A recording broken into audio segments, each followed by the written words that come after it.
and we hugged and we cried. And I said, okay, not expecting this. I said, aren't you glad? Aren't you glad we had the faith that God was going to do something? I mean, could you imagine? I mean, Phyllis was there. She was part of the church that was like 6 people. I'm like, could you imagine that one day? Our biggest problem right now at Connexus is we're out of space. We're putting chairs in the aisles, adding services. We're out of space. And, you know, they're all in their 70s, and I'm not 30 anymore. And I'm like, can you believe that God did this? See that? Yeah, the emotional attachment to the buildings. How about emotional attachment to the kingdom? Welcome to the Carey Nieuwhof Leadership Podcast. So glad you joined us. I hope our time together today helps you thrive in life and leadership. And guess what? We are experimenting in 2025. We've been doing this for 10 years. And so about once a month, I try something different. Did some Pick Your Brain episodes, have done some solo episodes. Earlier this year, I posted a video on YouTube called The Shocking Truth About Dying Churches and Why They Won't Donate Their Buildings. And man, did it ever get a reaction. And this is a really important topic to me. And I thought, I'm going to address this on my podcast. So what I'm going to do, I'm going to walk you through my argument, and then I'm going to walk you through viewers' responses to them. And this is going to do 2 things. Number one, I really want this to be a treatment of this issue. I think it's really important. If you're part of a dying church, you know what I think you should do? No secret. I think you should flip the keys to a growing church, because churches that have buildings often don't have people, and churches that have people often don't have buildings. And why don't we just do a kingdom flip? But there was a big reaction to it. And a lot of people had a million reasons why they thought it was a bad idea. So I'm going to engage those comments. So on the one hand, this podcast episode is about the issue. On the other hand, as a leader, guess what? You get a lot of pushback to your ideas. And so what I want to do is I want to walk through some of the objections to my argument, and I want to address them here on the podcast. So this is totally different. Let me know what you think, okay? And this is going to be a lot of fun. Hey, we got show notes for you too on this pod. We've got a brand new way of doing the show notes that I'm very excited about. You can go to careynieuwhof.com/show notes. And what that will do when you sign up there, you not only get the show notes to this and all the research, but you get show notes to every episode we do, but you become part of a brand new free tier in my Art of Leadership Academy. And we want to bring back conversation. And you can comment on this episode in there. So make sure you check it out, careynieuwhof.com/show notes, or visit the link in description. And we're also doing a book giveaway. So for this episode, I'm giving away a copy of my book, At Your Best, to 5 lucky winners. If you want to enter, just comment, I'm ready to live at my best, on this YouTube video if you're watching on YouTube, and we'll make sure we get those to you. So we're going to jump into today's topic. Here's why I think dying churches should flip the keys for free to growing churches, church plants, churches that are exploding. All right, we're going to talk about that, and I'm going to show you how to engage the critics in the midst of this as well. But first, a word from our very carefully trusted partners. Hey, this episode is brought to you by the Art of Leadership Academy. So if this podcast is part of your growth and rhythm in leadership, I think you're going to love what I'm going to share with you. Inside my Art of Leadership Academy, we have just opened up a few brand new spaces for you to lead more effectively and grow your leadership. And the price, you're going to love it. It's absolutely free. So what I would love for you to do is go and set up your free account today, because you're going to be able to join a life-giving online community. Think social media, but only for pastors and church leaders who are looking to grow and support each other. You can cut the noise, the trolls, the junk you get everywhere else. Actually, it's just a community of church leaders who really care about the mission of the church. I would love for you to be involved. And the big part of this is you'll be able to connect with other podcast listeners about each episode of my podcast, including me. I'm going to be active on there. You'll get exclusive insights by asking questions, sharing insights, and learning how others are applying what they're learning on this podcast to real life situations in their church and ministry or their business. So everything you get will help you lead more effectively, to grow faster and thrive in life and leadership. I'd love for you to get started today. And here's how you do it. Create a free account. It's pretty simple. Click the link in the description of this episode, or visit theartofleadershipacademy.com. Couple clicks, you're in.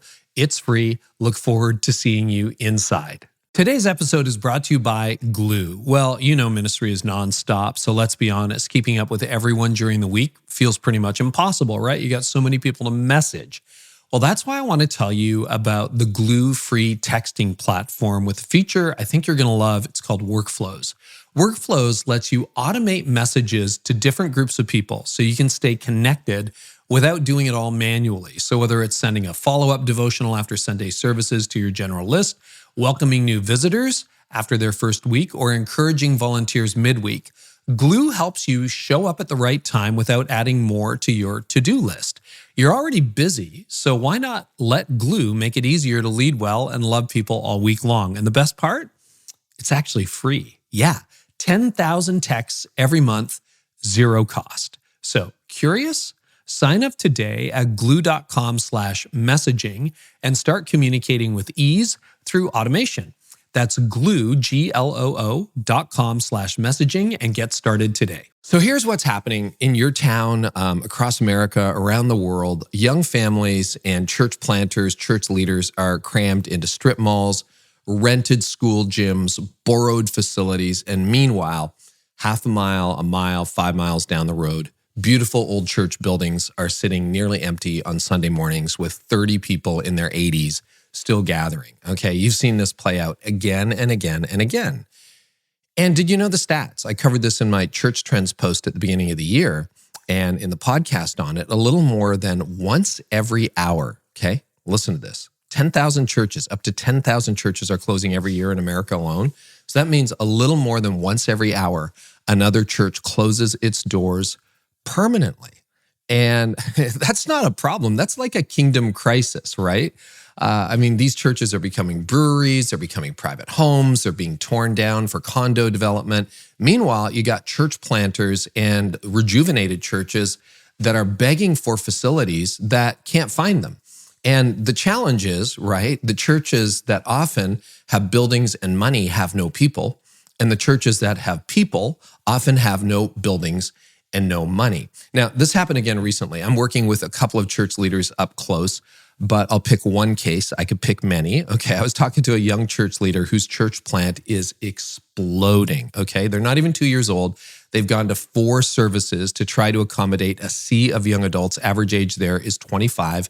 And no, it's not all transfer growth. Their current building, which is like a little A-frame, all right, doesn't fit them. They borrowed it, but the parking situation is terrible. You got to park like 10 minutes away. They're desperate for a new facility. They're not even 2 years old. And here's the challenge. They're surrounded by dozens of existing churches with big buildings, excellent parking, even acreage, but those churches have no people. And they're trying to get their hands on a building and it's not working. They just can't get anyone to say, you know what, next generation, here's the keys. Enjoy, use this for the kingdom, continue our mission, right? So when you look at it that way, right, where you've got churches that have no people, but buildings and money, and churches with a lot of people, but no buildings and very little money, the swap seems obvious, doesn't it? I mean, to me, it's a no-brainer. It's just a no-brainer. So apparently it's not a no-brainer to people sitting on those empty, dying churches. So I get angry about this. A few issues make me more angry or more upset than the steady resistance of dying churches. And so I want to address that. So I did that in this YouTube video. It got a few views and a lot of comments. And so why isn't this happening? So I know most of you haven't seen the YouTube video. I'm going to give you a quick recap. In it, I shared 5 reasons why existing churches usually do not flip the keys, which I think they should do. Okay, so reason number 1, the dying church isn't thinking missionally, right? It's kind of about their tradition or their building or my grandfather did this. And listen, when I started out in ministry, I started with 3, 100-year-old churches in 100-year-old buildings. And I heard all those reasons, and they were dying. Now, we were fortunate to be a church revitalization. Then we rebranded a decade later as Connexus Church, non-denominational. It's a thriving church of thousands of people right now. So it was a church rejuvenation thing. But I've been around dying churches in a denomination full of dying churches. And often churches just forget to think missionally. They're thinking territorially, they're thinking denominationally, they're thinking whatever. So that's reason number 1. Reason number 2, why doesn't this happen? The dying church values dollars over disciples. Maybe they're sitting on some kind of endowment fund, right? Well, we got $1 million. What can we do with that $1 million? Hint, give it to a church planter, okay? That's what you should be doing, but they value dollars over disciples. Reason number 3, the dying church doesn't like the style of the next gen church. This can be a big issue, right? Well, we don't like the music, we don't like the way they dress, and we don't like the haircut of the pastor, and we don't like this, and we don't like that. So it kind of becomes a culture clash, but the mission gets lost in the midst of it. Okay, reason number 4, and these are big. The lead pastor needs to work longer. All right, maybe he or she is 72, they've opted out of Social Security. They need to work. And they're like, well, I got to keep going 5 more years before I can retire. Meanwhile, the fire went out of their belly years ago, but they just need to work. Well, you can negotiate that. That's not a calling issue. That's a financial issue. I mean, maybe you can make a provision for that lead pastor to have some kind of pension or whatever as part of the swap between the dying church and the growing church. Anyway, that's a reason, right? The pastor needs to work longer. Or number 5, this is huge, and this gets down to senior leadership. There's nothing for the lead pastor to do after the dying church closes. So those are probably the things that are going through the mind of the people in the dying church. The lead pastor is like, well, this is all I know how to do. What am I going to do? Right? Well, you could play with your grandchildren. You could coach other leaders. You could work for your denomination. There's lots of things you could do, but a lot of pastors don't want to let go. So those are the 5 reasons I outlined as to why this isn't happening. And then people reacted to the feedback. So I want to dive into that. And again, this is sort of dual purpose. So I'm actually going to address the issues. And then secondly, when you as a leader get criticized, what do? I mean, definitely open up your notebook, take some notes, but how do you respond? And so I'm going to use some of my legal training and cross-examination, I'm sure, to refute some of this stuff. But this is sort of a case study, but it's also an issue I'm really passionate about. So with that in mind, let's tackle the comments that I got on social media, on YouTube, via email from people who completely disagreed with me. Okay, so I've clustered the comments and the reactions into several themes. And one of the common objections to my argument was, hey, Carey, don't you know the denominations own the buildings? For example, and I'm just using first names here. There's a million Christinas. Okay, I don't know who this Christina is, but Christina on Instagram said, Carey, most older churches are part of a mainline denomination, and those denominations have rules about property, and many times it's actually the denomination that owns the title to the properties, making the whole thing much more complicated than just handing over the keys. So first of all, Christina, you're completely correct. That is exactly how it works. I was in that situation. So we were part of a mainline denomination when I started in the 90s with these 3 churches that got revitalized and then went on. We became non-denominational and became Connexus Church, which is, thriving today under new leadership. We still get to be a part of it. We're so excited. And of course, we left those buildings. We outgrew them decades ago. And that was our challenge, right? So when we left the denomination we were a part of, it was kind of really interesting because we had gone ahead, we'd gone through several iterations. So this is about a decade into my leadership as lead pastor of what would go on to become Connexus Church, right? So we were in the 3 original historic buildings, and they look like every picture of a church you've seen in New England that you could imagine. They were just small, sat anywhere from 80 to 130 people, and we started filling the pews, and then we outgrew them. So we moved to an elementary school. That was all cool. Then we raised a couple $1 million, built a brand new state-of-the-art facility, hosted national conferences and everything. And of course, we did all the fundraising for that, quote, new building that became our amalgamated ministry hub. At that time, the church, before it became Connexus, was called Trinity. So we opened that building, and it was great. And then we thought, well, maybe we do better as non-denominational church. And so we left, we became non-denominational and affiliated with North Point, et cetera. But that's where the denominational issue showed up in our case. And that's where I learned, you don't own the building. Okay, we raised all the money for it.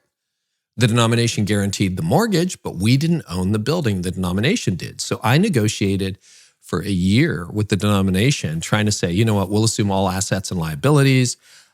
We will give you an extra, we'll pay a premium on this. We just want to buy the building from you. You will leave ahead. You will have more money in the bank.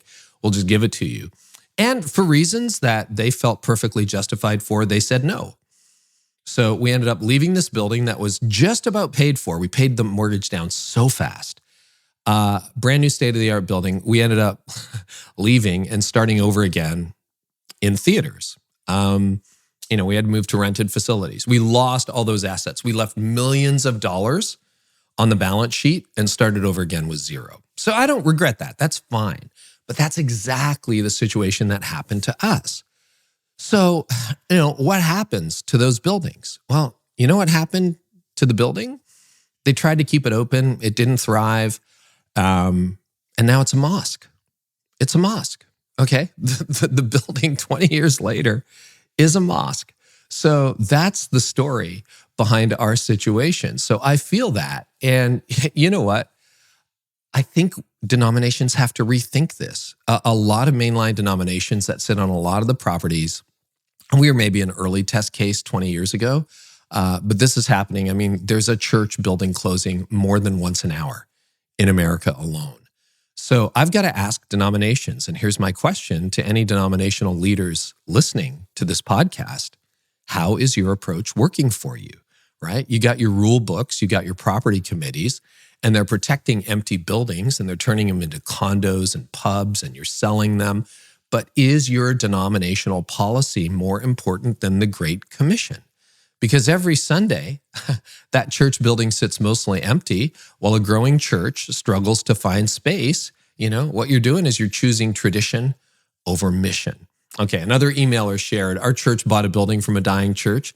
The issue was the property was owned by the denomination, but they sold to us for a discount and God provided. That was in 2019, and now we've outgrown that building too. So what I would say to that emailer and that denomination, fantastic, great. Okay, so you didn't just flip the keys, but you sold it at a discount. And this is the key too. There are probably a couple of people who are like, wait, I gave that to you or sold it to you in 2019 and now you've outgrown it? Is that fair? And it's like, well, sure, yeah, because the kingdom goes on, right? We've outgrown so many facilities in the 30 years that I've been part of Connexus Church. That's great. That's what you're supposed to be doing, right? And when the denomination gets kingdom-minded, everybody wins. The kingdom advances, and that's the whole point. So if you're a denominational leader listening, if you're involved in a denomination, maybe rethink it. This is your opportunity. Otherwise, you're going to get mosques, breweries, craft shops, restaurants, condos, but you're not going to fuel the kingdom. And don't you want to be fueling the kingdom? I think you want to be fueling the kingdom. All right. That's theme number one that showed up. Hey, we don't have any choice. It's a nomination. You got a choice. Okay. Theme number two. But the emotional attachment to the buildings, right? Someone else said on Instagram, these people have poured their lives into these church communities. They painted every wall and planted every flower bed. There are memories here. Okay, yeah. Let me tell you a very recent story. I was at our church literally the Sunday before I recorded this podcast, and all the tech failed. I was just attending the 9:00 service, and our lead pastor wasn't in the building. He was at another location. I kind of looked around. You have that, once you're a pastor, you're always a pastor.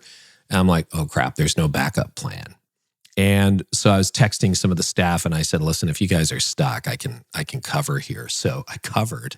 And I got up and preached a spontaneous message for 35 minutes.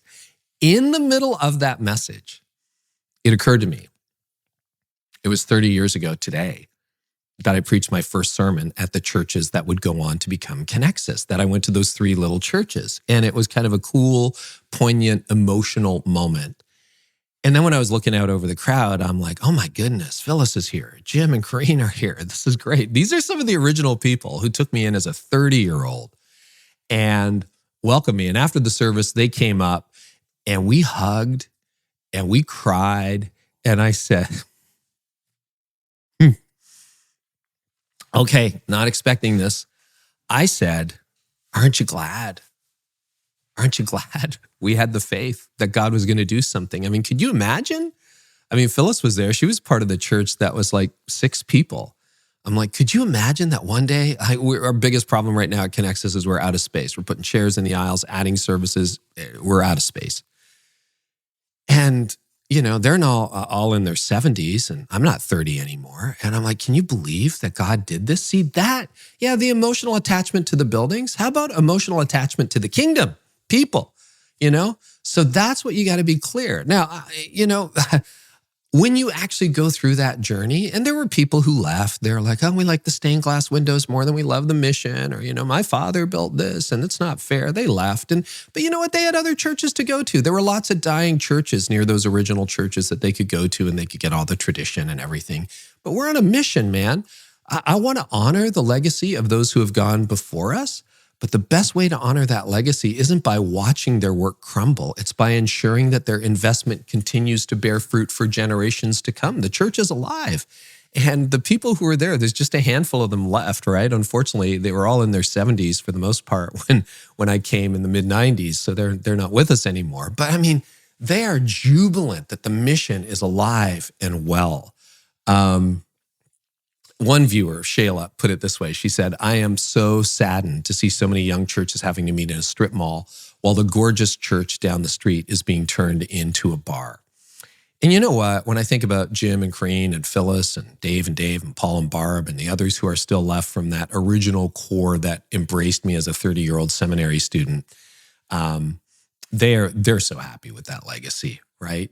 Do you want to see your sanctuary become another craft brewery? Because that's exactly what's happening. Empty buildings don't make disciples. So those are a few thoughts. I'm going to get some more comments in just a moment. But you can see, right? Like, this is a really important issue. So if you are sitting in that old empty building, and maybe this is going to help you rethink making a change. If you're part of a denomination, if you hold power, this is time to flip the keys, man.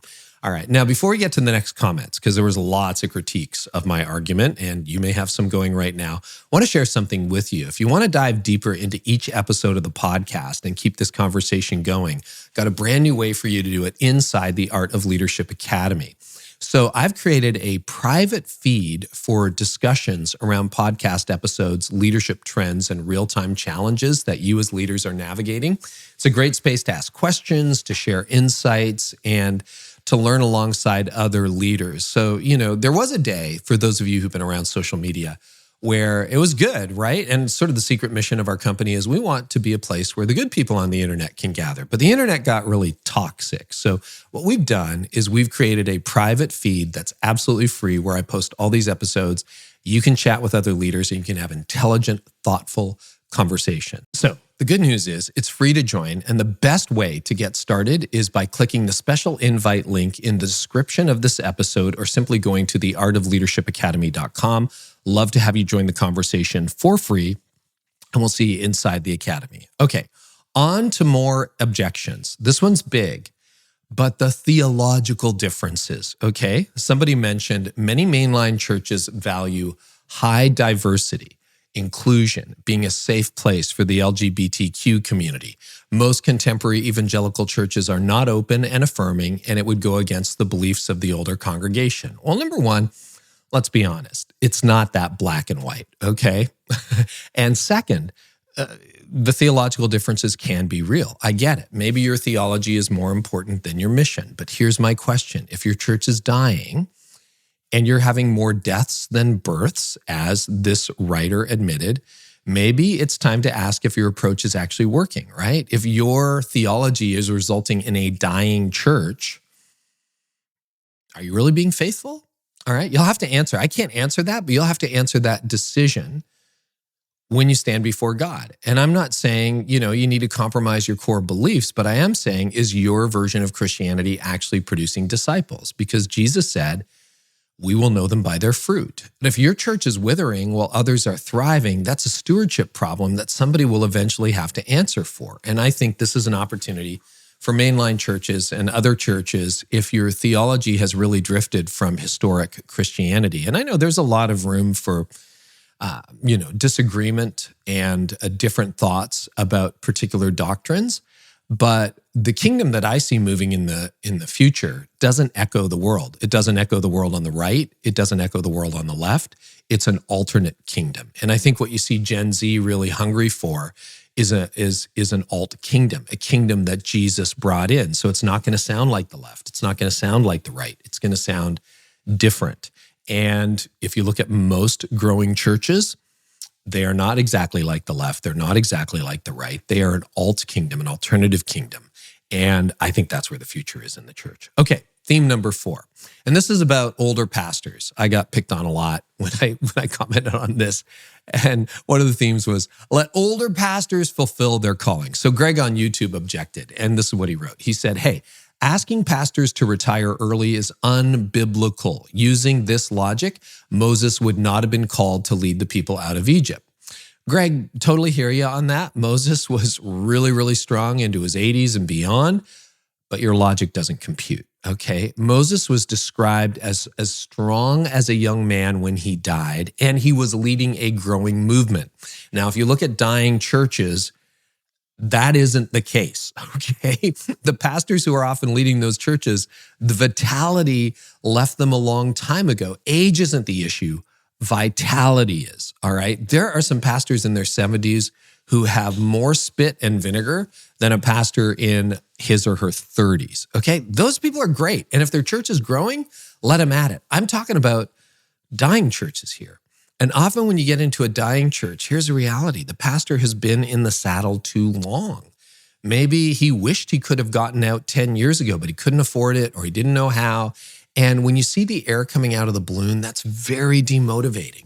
So you look at Moses, you look at Joshua, you look at others. They died with vitality, but they died leading a growing movement. If that's you, awesome. You're not the subject of what we're talking about. But for most people, it's not. It's like the fire went out of the belly a long time ago. Now, we got some encouraging comments too. Michael said this. He said, I was in a dying church that merged with a growing church with young families. The pastor from the dying church had over 50 plus years of ministry experience. I heard him say that the years after the merger were the best years of his life. Oh, and the 2 churches with 100 people each grew to a church of 500 in a needy community. Now, there's a vision, okay? First of all, that lead pastor has something to do that is helpful. Secondly, he kind of said, and I did this a decade ago when I turned 50, where I handed the keys over to a younger leader for a variety of reasons. But what am I doing now? I'm cheering him on. I'm helping. I'm doing that. And that's what that lead pastor did in that case. That's amazing. This is what kingdom leadership looks like. The pastor didn't cling to control. He embraced a new chapter and found it was the most fruitful season of his entire ministry. That's not retirement. That's revival. And Arthur Brooks would say, he's been a guest on this podcast, maybe you've read From Strength to Strength. When you get into your 60s, 70s, and 80s, that's your job. You're the sage. You're the cheerleader. You're using your years of wisdom to support the next generation. You're not there to be the star of the show anymore, clinging to power. Okay, final theme that came up in the comments, but the fear of failure. Steve nailed it. He said, I think it's about the fear of feeling like failures. This is, in my opinion, the basic rejection of contemporary worship styles and retreating into the past glory days. In other words, they don't know what to do, right? People are afraid. They're like, oh, we could reinvent ourselves. We tried, we introduced some new music and that kind of thing, but it didn't really work. Look, fear of failure is a prison, and it's keeping countless churches stuck in decline when they could be part of something incredible. Erica shared this. She said, we did a combined service, and afterwards, their people said they didn't like that there were too many people in their church, so they didn't want to merge. Okay. I want to take you back to a moment probably 2 years into when I started out, so I'm like 32.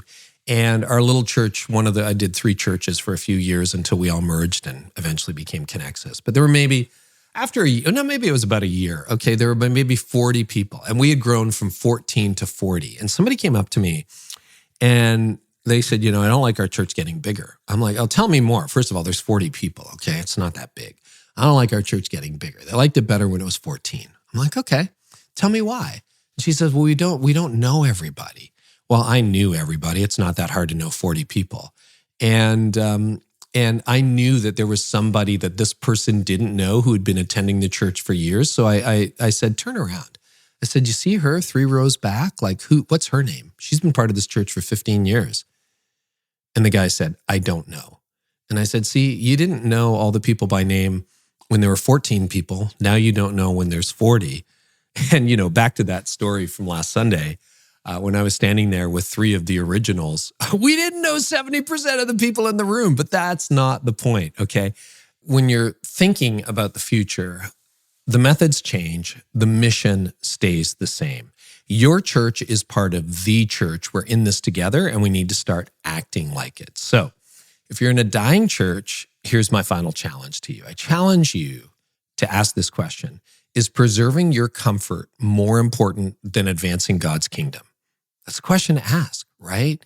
Is it all about your methodology or your tradition or your legacy, or is it really about God? We're just in a moment. We're going to yield this to you. We're going to give this to you. This is about your kingdom. This isn't about me, right? Ask yourself, what is a legacy you truly want to leave? Now, if you're in a growing church, it's a different question. Stop waiting for permission. Start the conversation that could revitalize your community, right? You might have to have 10 conversations with churches to have one lead, but I think it's time for us to change the dialogue in the church, and that's why I'm doing this episode. That's why I'm going through all the objections, trying to, get there and give you some reasons why this is a really good idea on both sides.